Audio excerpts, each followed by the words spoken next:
इस वीडियो में ये क्वेश्चन नंबर जो 1 है, पहले मैं ये करता हूँ। इसमें फैक्टराइज, फैक्टराइज उर्दू में तजज़ी कहते हैं, ठीक है ना, इनके फैक्टर बनाना, ठीक है ना। तो ये फैक्टराइज या फैक्टराइजेशन क्या होता है? ये मल्टीप्लाई का समझिए कि इन्वर्स होता है, मल्टीप्लाई का उलट होता है। इसकी मिसाल ऐसी है कि जैसे एक नंबर है हमारे पास 15, इसको इसके फैक्टर बनाने हो तो इसके फैक्टर क्या हो सकते हैं? इसके फैक्टर 1 और 15 भी हो सकते हैं, 3 और 5 भी हो सकते हैं। इन दोनों को मल्टीप्लाई करो तो वही नंबर आता है जिसके इसके जो फैक्टर होते हैं ना, 15 के ये फैक्टर हैं, तो ये फैक्टर भी हैं, ये फैक्टर भी हैं। तो इस फैक्टर बनाने के जो प्रोसेस होता है इसको कहते हैं फैक्टराइजेशन, ठीक है ना। तो ये इसके फैक्टर हैं। तो फैक्टर एक्चुअली ऐसे होते हैं, कम से कम 2 नंबर होते हैं जिनको मल्टीप्लाई करने से वो असल नंबर आ जाए, जिसके वो फैक्टर होते हैं। तो ये मल्टीप्लाई करने से, इसी तरह ये वैल्यूज़ दी हुई हैं, इनके भी फैक्टर बनाने हैं, यानी कम से कम 2 वैल्यू ऐसी होगी जिनको मल्टीप्लाई करेंगे तो कि यही वाला आंसर आ जाएगा। तो उसका क्या तरीका होता है? ये फैक्टराइजेशन का जो सबसे पहला मेथड है ना अलजबरे में, इस वाले क्वेश्चन में वो वाला मेथड है। तो मुश्किल नहीं है, बहुत आसान है। इसको आप समझ के करेंगे स्टेप बाय स्टेप, तो जो फैक्टराइजेशन के जितने भी इसमें मेथड आएंगे ये आते हैं नेक्स्ट लेसन में भी। तो ये अगर आपने किया होगा तो आपको नेक्स्ट वाले मेथड भी आसान लगेंगे, मुश्किल नहीं है। आइए इसको समझते हैं। ये जो क्वेश्चन है इसमें सबसे पहले हमने ये देखना होता है कि जो इसके कोफिशिएंट है, जैसे ये 6 है और ये 14 है, तो ये देखना होता है कि ये दोनों जो नंबर्स हैं ये कौन से बड़े नंबर से डिवाइड हो रहे हैं, ठीक है ना। कौन सा टेबल है जो दोनों पे जा रहा है? तो ये 2 के टेबल से ये भी डिवाइड हो रहा है, 2 के टेबल से ये भी डिवाइड हो रहा है। अगर 3 से कहते हैं 3 से ये होता है लेकिन 3 से ये नहीं होता, 7 से ये होता है लेकिन 7 से ये नहीं होता। तो बड़े से बड़ा नंबर इसका 2 है। तो ये एक तो यानी कि वो नंबर जिस सेम टेबल से डिवाइड हो रहे हो, एक तो वो लिख देंगे। इसके बाद बारी आ जाती है वेरिएबल्स की, ये जो XYZ है इसकी। अब इसमें देखें कि दोनों में कौन सा वेरिएबल है जो दोनों तरफ ही है। Y इधर भी है, Y इधर भी है, दोनों तरफ है ना। ये भी इधर लिख दिया। X दोनों तरफ नहीं है, X इधर है, इधर X नहीं है, इधर Z है लेकिन इधर Z नहीं है, तो Y दोनों तरफ है। तो वो वाली वैल्यू, एक तो नंबर्स में वो वाला नंबर आना है जो दोनों वैल्यूज़ को डिवाइड कर रहा हो, ये बड़े से बड़ा नंबर होना चाहिए। और इसके बाद वेरिएबल्स में वो वेरिएबल लिखना होता है जो दोनों तरफ हो, ठीक है। तो Y दोनों तरफ था, Y इधर आ गया। अब देखिए अगला स्टेप, अब 2 को किससे मल्टीप्लाई करें कि 6 आ जाए? 2 को 3 से मल्टीप्लाई करें, 2 3 दा 6 हो जाता है। अब X और Y में से Y हमने लिख दिया बाहर, इसको बोलते हैं कॉमन लेना। कॉमन इसमें सेम था ना, जो Y था ना हमने इधर लिखा था। अब इसमें यह है कि हमने इन दोनों में से ये मैंने टिक किया हुआ है, तो कोई पावर नहीं है। Y बाहर चला गया, बाकी इधर क्या रह गया? X minus. अब देखें, अब फिर इस 2 को किससे मल्टीप्लाई करें कि 14 आ जाए? 2 7 दा 14। यहाँ जो नंबर आने होते हैं ना, हमने बाहर वाले को देखना होता है कि बाहर वाले को किससे मल्टीप्लाई करें कि ये बन जाए। 2 7 दा 14। अब बारी आ गई है Y और Z की। Y और Z में Y हमने बाहर लिखा हुआ है, ये दोनों से ना हमने एक साझा ही बाहर लिखा होता है। ये नहीं समझना कि इसका बाहर लिखा है इसका, ये दोनों की तरफ से होता है। ये इसका Y बाहर गया, बाकी यहाँ पर रह गया Z, ठीक हो गया। अब अगर ये इसका बेटा आंसर आ चुका है, अब इसमें ये 2 वैल्यूज़ हैं, इस वैल्यू को इस वैल्यू से मल्टीप्लाई करोगे तो यही बनता है। तो ये इसके फैक्टर हैं और ये फैक्टराइज हो चुका है। तो अभी आपने इस क्वेश्चन को अच्छी तरह समझा है। अगले क्वेश्चन भी आप 1 2 और समझेंगे तो आपके लिए और ये क्लियर हो जाएगा कि ये कैसे किया जाता है। इस वाले क्वेश्चन में जब इसके हमने फैक्टर बनाने हैं, इसको फैक्टराइज करना है, तो सबसे पहले नंबर्स को देखें। तो ये 30 है, ये 45 है। तो ये कौन से 30 और 45 कौन से बड़े नंबर से डिवाइड हो रहे हैं? तो आपने एकदम परेशान नहीं होना, जब आप ये प्रैक्टिस करोगे ना तो आपको अंदाज़ा हो जाएगा। ये बड़े से बड़ा नंबर 15 है। ये बड़े से बड़ा नंबर हमने देखना होता है, छोटा नंबर नहीं। छोटा तो 3 से भी हो रहे हैं, 5 से भी हो रहे हैं, लेकिन जो बड़े से बड़ा नंबर है वो 15 15 से ये भी डिवाइड हो रहा है, 15 से ये भी डिवाइड हो रहा है। तो जिस टेबल से ये दोनों डिवाइड हो रहे हो एक वो नंबर लिख लेना है। ये तो नंबरों की बात होगी। अब बारी आ गई वेरिएबल्स की। तो वेरिएबल में देखें कौन सा इसमें वेरिएबल है जो दोनों तरफ है। इसमें x दोनों तरफ है, y दोनों तरफ नहीं है, लेकिन x दोनों तरफ है। अब जो वैल्यू दोनों तरफ होती है उस पे गौर करना है कि उसमें छोटी पावर किसकी है। इसकी पावर 4 है, इसकी पावर 2 है। तो जो छोटी पावर होती है ना वो इधर कॉमन में लिखते हैं, बाहर लिखनी होती है x2। ठीक हो गया। अब y तो है ही नहीं है, तो x दोनों तरफ था, x में जो छोटी पावर होगी वो इधर लिख देनी है। अब अगला स्टेप, ये तो कॉमन ले लिए। अब 15 को किससे मल्टीप्लाई करें, 30 होता है। 15 को हम 2 से मल्टीप्लाई करें तो 15 2 द 30। अब ये x 4 है, ये मैंने 4 उंगलियां खड़ी की हैं, तो 4 में से 2 बाहर चले गए हैं x, तो बाकी कितने x रह गए, x2। ठीक है ना, 4 में से 2 बाहर गए हैं, बाकी 2 रह गए, माइनस का माइनस। अब इसकी बारी है। अब हमने बाहर वाली वैल्यू को किससे मल्टीप्लाई करना है, ये बने 15 को 3 से मल्टीप्लाई करेंगे तो 45 होता है। ठीक हो गया, ये 3 लिख दिया, 15 3 था।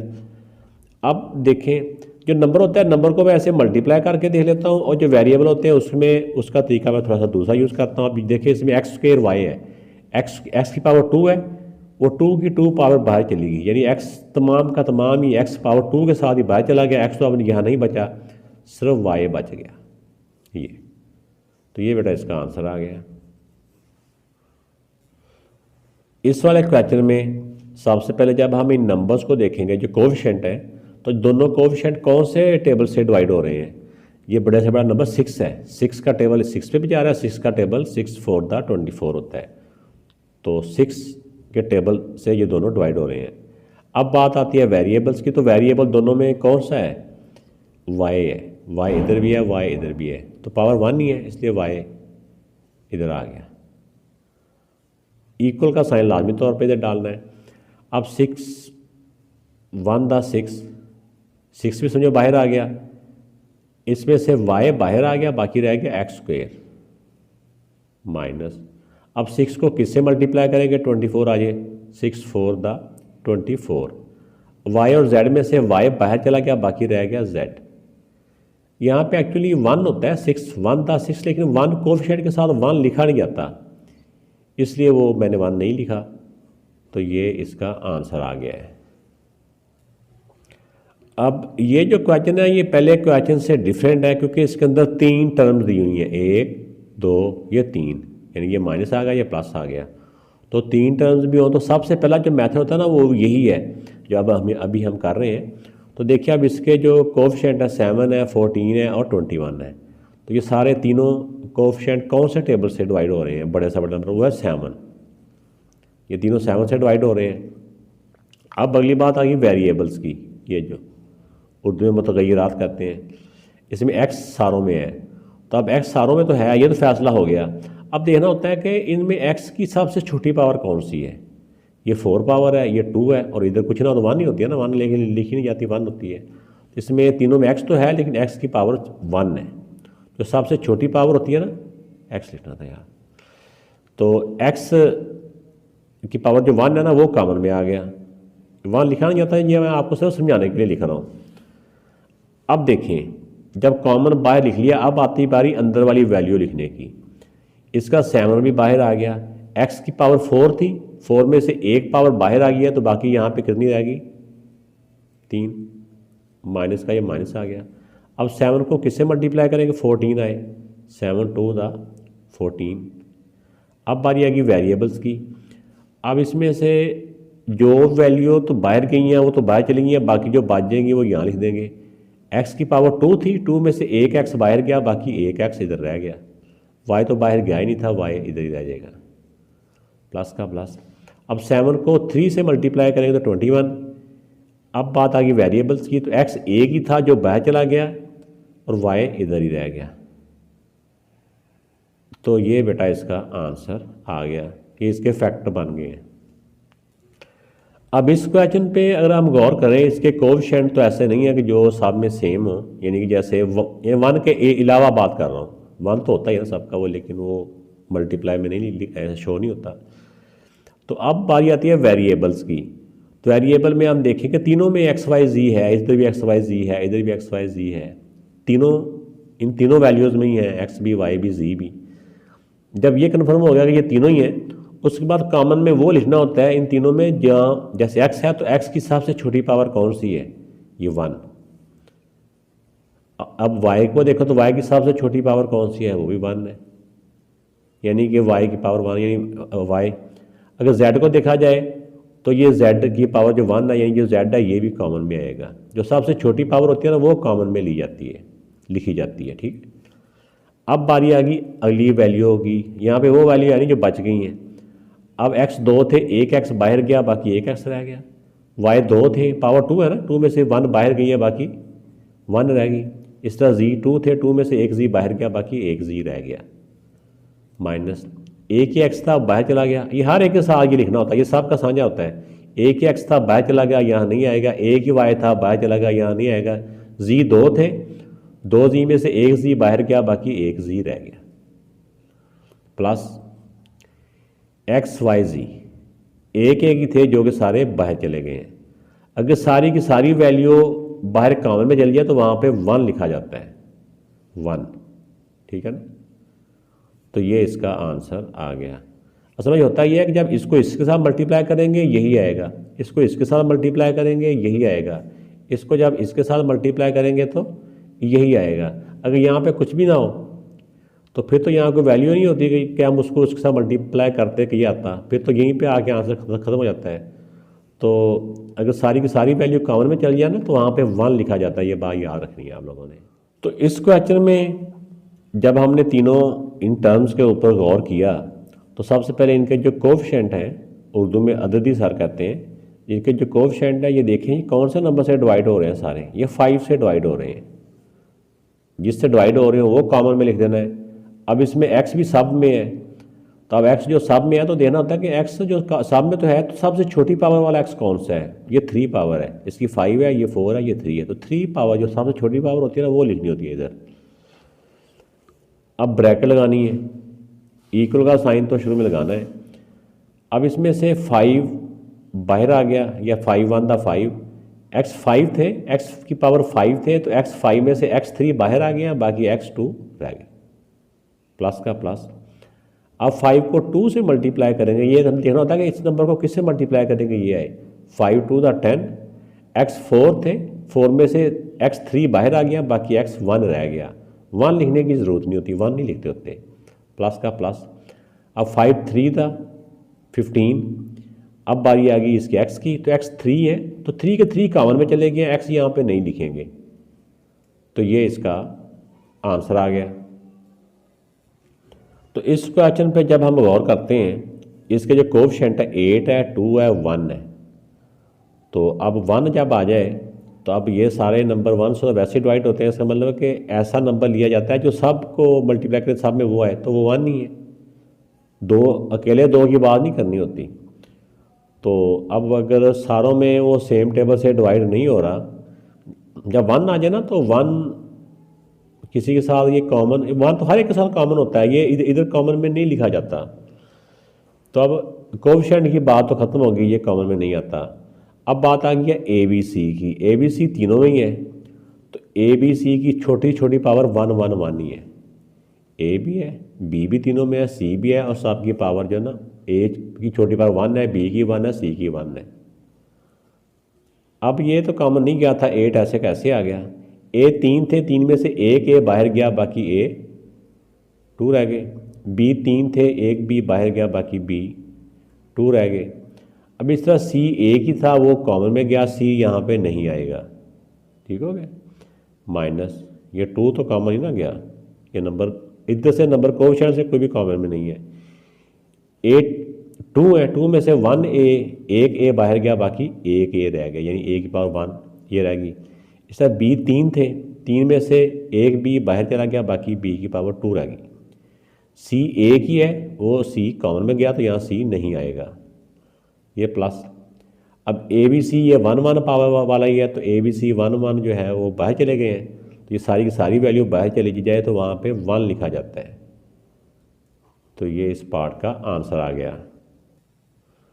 तो इस क्वेश्चन में देखें बेटा कि इसमें इसके जो कोफिशिएंट है 5, 15 और 5, तो ये तीनों नंबर किस टेबल से डिवाइड हो रहे हैं? ये तीनों बड़े से बड़ा नंबर 5 है जिसके साथ ये डिवाइड हो रहे हैं, तो 5 कॉमन में आ गया। अब X Y X Y X Y X Y तीनों में है। एक्स की छोटी छोटी पावर कौन सी है? 2 है, और वाई की भी छोटी छोटी पावर 2 ही है। तो जो सबसे छोटी पावर होती है वो कॉमन में लिखी जाती है, एक्स भी 2 वाई भी 2। अब इसमें से देखें कि 5 तो इसका कॉमन में चला गया, एक्स 3 थे, 3 में से 2 एक्स बाहर गया, बाकी 1 एक्स रह गया, यानी एक का मतलब कि पावर 1 है लेकिन 1 लिखी नहीं जाती। इस तरह वाई 3 है, 3 में से वाई 2 बाहर चला गया, बाकी वाई 1 रह गया। ठीक है, अब ये 5 को किससे मल्टीप्लाई करेंगे? 15 आए, 5 3 द 15। एक्स 2 थे, 2 ही बाहर चले गए, वाई भी 2 थे, 2 ही बाहर चले गया, तो यहाँ एक्स वाई नहीं आएगा। अगर तो ये 3 भी यहाँ पे ना होता ना, फिर अगर सारी वैल्यू कॉमन में जाए फिर 1 लिखा जाता है, लेकिन यहाँ पे 3 है इसलिए ये बाहर चले गया, फिर इनकी जगह पे 1 नहीं लिखा जाता, इसको इनसे मल्टीप्लाई करेंगे, यही आता है, ये प्लस। अब ये 5 था, 5 1 था 5, ये 5 बाहर गया, बाकी एक्स 3 थे, 3 में से 2 एक्स बाहर गया, बाकी 1 एक्स रह गया। वाई 4 है, 4 में से वाई 2 बाहर गया, बाकी वाई 2 रह गए, 2 इधर आ गया, 2 इधर आ गया, टोटल 4 बन गए। तो ये इस क्वेश्चन का आंसर आ गया। इस क्वेश्चन को जब हम गौर से देखते हैं, इस पर गौर करते हैं, तो इसके कोएफिशिएंट 4, 8 और 12, ये तीनों नंबर जो डिवाइड हो रहे हैं ना, ये हो रहे हैं 4 से डिवाइड, तो इधर 4 कॉमन में आ जाएगा। अब बात करें एक्स की, एक्स इसमें भी है, इसमें भी है, इसमें भी है, तो एक्स की सबसे छोटी पावर 2, ये भी 2 है, ये 3 है, तो सबसे छोटी पावर एक्स की 2 है, वो कॉमन में आ जाएगी। लेकिन वाई तीनों में नहीं है, अगर तीनों में नहीं है तो फिर वाई कॉमन इधर नहीं लिखेंगे। अब आ गई बात ब्रैकेट की, ब्रैकेट के अंदर क्या लिखेंगे? इसका 4 है, 4 कॉमन में गया, वाई की पावर 3 थी, यानी एक्स की पावर 3 थी, तो 3 में से 2 बाहर चले गए, बाकी 1 रह गई, माइनस। अब 4 को 2 से मल्टीप्लाई करें, यानी यहाँ देखा जाता है कि 4 को किससे मल्टीप्लाई करेंगे, ये आ जाए 4 2 द 8। अब बात है वेरिएबल्स की, जितने वेरिएबल बाहर गए हैं वो तो बाहर गए हैं, बाकी जो बच जाते हैं वो यहाँ लिखने होते हैं। x2 बाहर गए हैं, x नहीं आएगा, y³ प्लस। अब 4 को किससे मल्टीप्लाई करेंगे? 12 आए, 4 3 द 12। x2 थे, x2 ही बाहर चले गए हैं, यहाँ x2 नहीं लिखेंगे, बाकी y लिख देंगे। ये बेटा इसका आंसर आ गया, ये इसके फैक्टर बन चुके हैं। अब इस वाले क्वेश्चन में कोएफिशिएंट को देखें 2, 5 और 2, तो ये तीनों कोएफिशिएंट सेम टेबल से डिवाइड नहीं हो रहे, तो कोएफिशिएंट कॉमन में नहीं जाएगा। बात आ गई एल एम की, एल की पावर 4, L2 L2, तो एल की छोटी छोटी पावर 2 है, तो ये कॉमन में आ जाएगा। अब देखिए अगर एम को 4 है, ये एम की पावर 3 है, ये एम की पावर 2 है, तो सबसे छोटी पावर 2 है, तो ये इधर कॉमन में आ गई। अब ब्रैकेट, अब 2 तो कॉमन नहीं ना गया, ये 2 भी इधर आ जाएगा। L4 में से 2 L बाहर गए हैं, बाकी L2 रह गए। M4 में से M2 बाहर गए, बाकी M2 रह गए, माइनस। ये कोएफिशिएंट में से तो कॉमन ही ना गया, ये 5 एज इट इज़ आ गया। L2 ही थे तो 2 के 2 बाहर चले गए, L नहीं आएगा। M3 थे, 3 में से 2 M बाहर चले गए, M की पावर 2 बाहर चलेगी, बाकी M की पावर 1 रहेगी, 1 पावर लिखी नहीं जाती, 2। L की पावर 2 थी, वो भी कॉमन में चलेगी, M की पावर 2 थी, वो भी M की पावर 2 बाहर चलेगी, बाकी L और M नहीं बचा, वो दोनों कॉमन में चले गए, यहाँ सिर्फ 2 आएगा ये, तो ये इसका आंसर आ गया। इस क्वेश्चन में इनके कोएफिशिएंट तो कॉमन में नहीं आएंगे, एक्स वाई तीनों में है, X Y X Y X Y. अब एक्स की सबसे छोटी पावर 2 है, एक्स की पावर 2 कॉमन में आ जाएगी, वाई की सबसे छोटी पावर है y³ यानी y की पावर 3, तो ये कॉमन में आ जाएगी y की पावर 3। अब x2 थे, 2 ही 2 बाहर चले गए, x नहीं आएगा, y की पावर 5 है, 5 में से y की 3 जो पावर है बाहर चलेगी, बाकी 2 रह गई, माइनस। x की पावर 4 है, तो 4 में से 2 पावर बाहर चली गई, बाकी x की पावर 2 ही रहेगी। 2 और 2 4 हो गया ना। अब y6 है, y6 में से y3 बाहर चले गए, बाकी 3 इधर रह गए। 3 और 3 मिलके 6 बन जाते हैं। x2 है, बाहर चला गया। y³ है, यानी कि y की पावर 3 है, ये भी बाहर चलेगी। तो ये सारी की सारी वैल्यू कॉमन में गई है। अगर सारी की सारी किसी टर्म की वैल्यू कॉमन में चल जाए तो वहाँ पे 1 लिखा जाता है। प्लस का साइन है ना, उसके बाद उसको जगह खाली नहीं छोड़ी जाती, 1 लिखा जाता है। तो ये इसका आंसर आ गया। अब इस तीनों टर्म पे गौर करें, इनके कोएफिशिएंट में 9, 18 और 27। तो ये तीनों जो टर्म्स हैं, ये बड़ा सा बड़ा नंबर 9 है जिसके साथ डिवाइड हो रहे हैं। छोटा नंबर तो 3 भी है ना, छोटे से नहीं, जो बड़े से बड़ा नंबर होता है वो इनका एक्चुअली HCF ही होता है तीनों का ना, जिसके साथ डिवाइड करते हैं। नहीं तो वैसे सिंपली तौर पर जो सबसे बड़ा नंबर होता है 9 से डिवाइड हो रहा है, 9 भी कॉमन आ जाएगा। PQ में देखें छोटी छोटी P की पावर क्या है, ये 1 है, ये भी 1 है, P भी 1 है और Q भी 1 है। अब इस क्वेश्चन पे गौर करें, इस वाली वैल्यू पे गौर करें तो 9 भी बाहर आ गया। P की पावर 2 में से एक P बाहर था, चला गया, एक P रह गया, ये P की पावर 1 रहेगी। 2 में से एक पावर बाहर चलेगी Q की और एक पावर रह गई। अब 9 को किससे मल्टीप्लाई करेंगे, 18 आता है, 9 टू 18। एक ही PQ था, एक एक ही, वो दोनों एक एक कॉमन में गया, यहाँ PQ नहीं आएगा।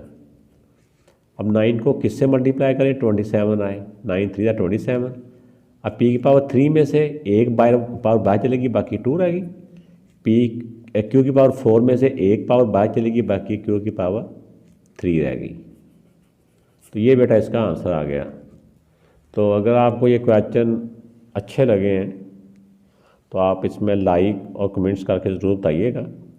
ये लाइक करने से ना इसकी हौसला अफजाई बढ़ती है। लाइक करने से ना आपके पैसे काटते हैं, ना लाइक करने से हमें पैसे मिलते हैं।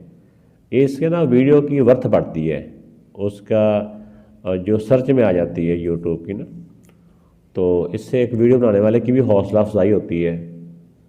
अपना ख्याल रखिएगा। अल्लाह हाफिज़।